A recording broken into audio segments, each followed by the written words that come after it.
Cab से परेशान हो चुके हैं तो आपकी ये परेशानी दूर होने जा रही है। और उसकी वजह ये है कि अब रैपिडो ने इस सेगमेंट में एंट्री कर ली है। अब ये रैपिडो आ गया, बिल्कुल रैपिडो आ गया, क्योंकि रैपिडो को अभी तक हम जानते थे कि भाई टू व्हीलर में ये आपको फैसिलिटी प्रोवाइड करते हैं एक जगह से दूसरी जगह जाने के ट्रैवल के लिए, लेकिन अब रैपिडो फोर व्हीलर में भी आ गया है। तो पिछले काफ़ी समय से लोग ये शिकायत कर रहे थे कि भाई ओला और उबर के कैब्स काफ़ी महंगे हो गए हैं, जब ज़रूरत होती है तो कीमतें बढ़ जाती हैं, जब ज़रूरतें होती है तो कैंसिलेशन होने लगते हैं। तो वो चीज़ ना अब रैपिडो खत्म करने जा रहा है। दरअसल एक समय था जब लोग कहते थे कि अगर पैसा कमाना है तो ओला या उबर की कैब चुन लो और आप एक इंजीनियर से ज़्यादा कमाएंगे। लेकिन समय के साथ ये चीज़ें बदलने लगी, क्योंकि जो ड्राइवर के मुनाफे थे वो कमीशन में जाने लगे और ड्राइवरों का बार बार कहना था कि भाई कंपनियां हमें कम पैसे दे रही है।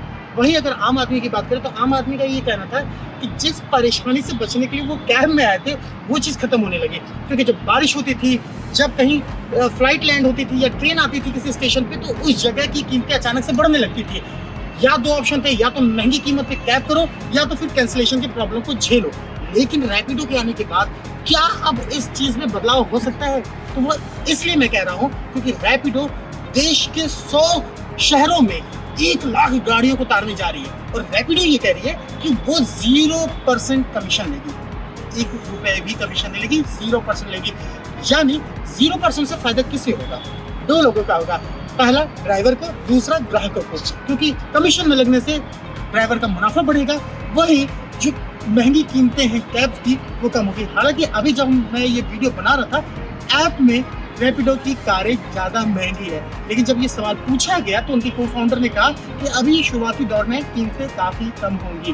दूसरा सवाल आपका ये होगा कि रैपिडो की ये गाड़ियाँ मिलेंगी कहाँ? क्या इसके लिए रैपिडो दूसरा ऐप बनाएगी? इसका जवाब है नहीं, क्योंकि रैपिडो उसी ऐप में आपको ये ऑप्शन दे रही है जैसे ओला और उबर में आपको ऑप्शन मिलता है कि आप ऐप में या तो 2 व्हीलर चुनिए या 4 व्हीलर चुनिए। वैसे ही रैपिडो के ऐप में आपको दोनों ऑप्शन मिलेगा, 2 व्हीलर का भी मिलेगा, 4 व्हीलर का भी मिलेगा।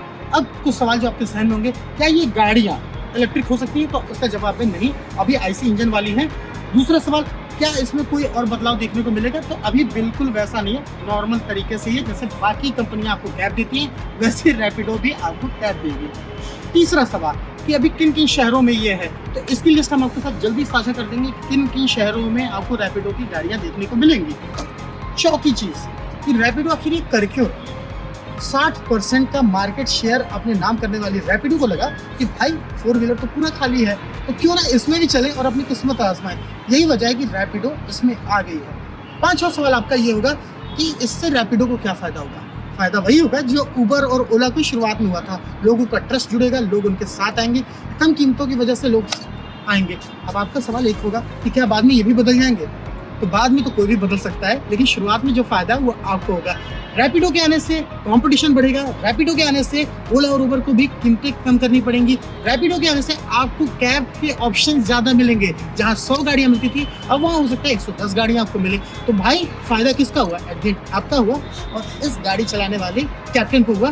क्योंकि मैं बता दूं, रैपिडो अपने ड्राइवर्स को ड्राइवर नहीं कहते, कैप्टन कहते हैं। तो उनके हिसाब से कैप्टन को फायदा हुआ और उनके हिसाब से आम आदमी को फायदा हुआ। तो आपको क्या लगता है कि ओला और उबर की इस कंपटीशन को रैपिडो चैलेंज दे पाएगी कि नहीं? और रैपिडो के आने से आपको क्या फायदा हो रहा है?